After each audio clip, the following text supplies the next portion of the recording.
আসলে এখন আমাদের জীবনে রুটিন মেনটেন করা অনেক কঠিন।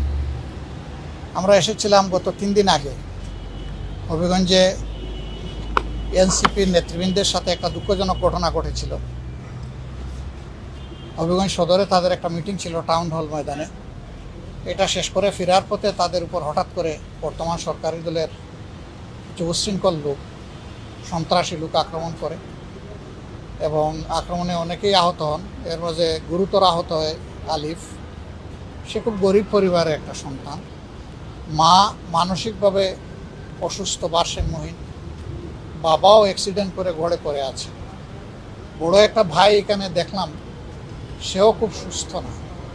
এই ছেলেটা একদিকে লেখাপড়া করে, আরেকদিকে টিউশনি করে সার পরিবার চালায়।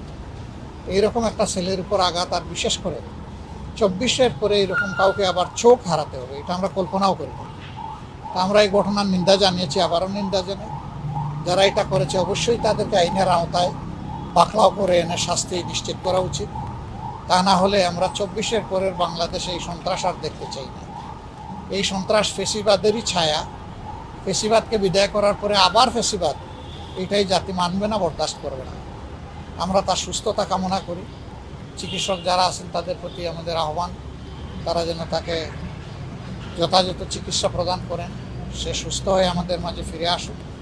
একটা কিশোর ছেলে মাত্র ইন্টারমিডিয়েট ক্লাসে লেখাপড়া করে, তার উপর আবার তার পরিবারের চাপ। আল্লাহ রাব্বুল আলামিন এই চাপ বহন করার, সহ্য করার তৌফিক তাদেরকে দান করুন। আসলে এই ধরনের ঘটনা সবার জন্যই হৃদয় বিদারক। আমাদের খুবই কষ্ট লাগে যে এই ধরনের ঘটনা পরিবর্তিত এই বাংলাদেশে ঘটছে। আমরা এখানে দেখতে চাই যে সরকারি দল কী করে তাদের এই সমস্ত লোক যারা সন্ত্রাসী কার্যক্রম পরিচালনা করেছে, এটা খুবই দুঃখজনক। পরে আমরা দেখলাম যে এই ঘটনার তারা যখন বিচার চাইতে যাবে, থানায় মামলা করতে যাবে, তখন তাদের মামলাটা পর্যন্ত করতে দেওয়া হচ্ছে না, নেওয়া হচ্ছে।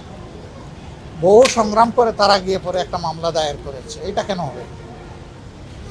কারো বক্তব্য কারো পছন্দ না হলে আরেকটা বক্তব্য দিয়ে তার জবাব দেবে। আর তিনি যদি কোনো গুরুতর অপরাধ করে থাকেন তাইলে আইনের আশ্রয় নেবে, কিন্তু নিজের হাতে আইন তুলে নেওয়ার অধিকার তো কেউ কাউকে দেয়নি।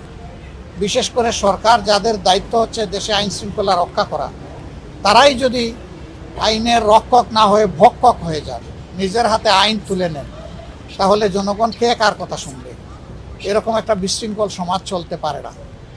আপনারা দেখেছেন গতকাল স্থানীয় সরকার মন্ত্রীগণ একটা আক্ষেপ আফসোস করে বলেছেন যে 5 মাসে কোনো কিছুর পরিবর্তন হয় নাই, দুর্নীতি আগের চাইতে দুর্নীতির প্রবৃদ্ধি হয়েছে তিনি বলেছেন, মানে বৃদ্ধি পেয়েছে।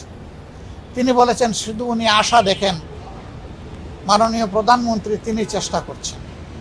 আমাদের বক্তব্য, প্রধানমন্ত্রী তো দলের প্রধান, তিনি তো সবগুলো অঙ্গ সংগঠন অভিভাবক, এবং কার্যত তিনি কোনো দলের প্রধানমন্ত্রী না, তিনি তো 18 কোটি মানুষের প্রধানমন্ত্রী। অভিভাবকত্ব তার। তাহলে তার কথা যদি তার দলই স্বয়ং না শুনে, তো জাতিকে তিনি কিভাবে পরিচালনা করবেন? এই জাতির প্রত্যাশা তার মাধ্যমে তার শাসনে পূরণ হবে কিভাবে? আমরা ওই ধরনের ব্যর্থতার কাহিনী আর গল্প আর শুনতে চাই না। আমরা দেখতে চাই মুখের কথা নয়, কাজ দিয়ে প্রমাণ হবে যে এই দেশ আমাদের সবার, এবং সরকারি দল দায়িত্বপূর্ণ জায়গা থেকে দায়িত্ব পালন করছে। মানুষের জীবনের স্বস্তি, শান্তি এবং শৃঙ্খলা ফিরে আসছে। আমাদের একজন স্বরাষ্ট্রমন্ত্রী আছেন, তিনি যে কি করেন আমি কিছুই বুঝি না। 144 ধারা দিয়েছেন হবিগঞ্জ শহরে, আর এনসিপির লোকদেরকে বাধা দিয়েছে মৌলভীবাজার থেকে শুরু করে হবিগঞ্জ পর্যন্ত। এটা কেন?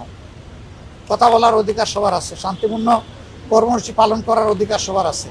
এই যে ছেলেটা আহত হলো, আমরা তো পুরা ঘটনা ফলো করতেছি। তারা তো কাউকে আক্রমণ করতে আসেনি, বরঞ্চ তাদের নেতৃবৃন্দের উপর হিনাস আক্রমণ যেটা হচ্ছে ওইটা ঠেকাতে এসেছিল, প্রোটেক্ট করতে এসেছিল। তাদের উপর এটা কেন? এটা আসলে বিস্ময়কর, নিন্দনীয়। এটা বন্ধ হওয়া উচিত। আমরা একটা শান্তির বাংলাদেশ গড়তে চাই, দেখতে চাই। সেই শান্তির বাংলাদেশের প্রতীক্ষায় থাকলাম। আর সরকার কি করে তার সন্ত্রাসীদের ব্যাপারে, দলীয় সন্ত্রাসীদের ব্যাপারে, এইটা আমরা এখন সচক্ষে দেখতে চাই। হ্যাঁ,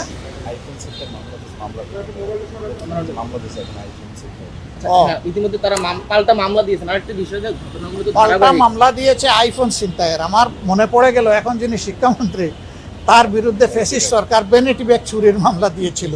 তো তারা কি ওখান থেকে সবক নিছেন নাকি?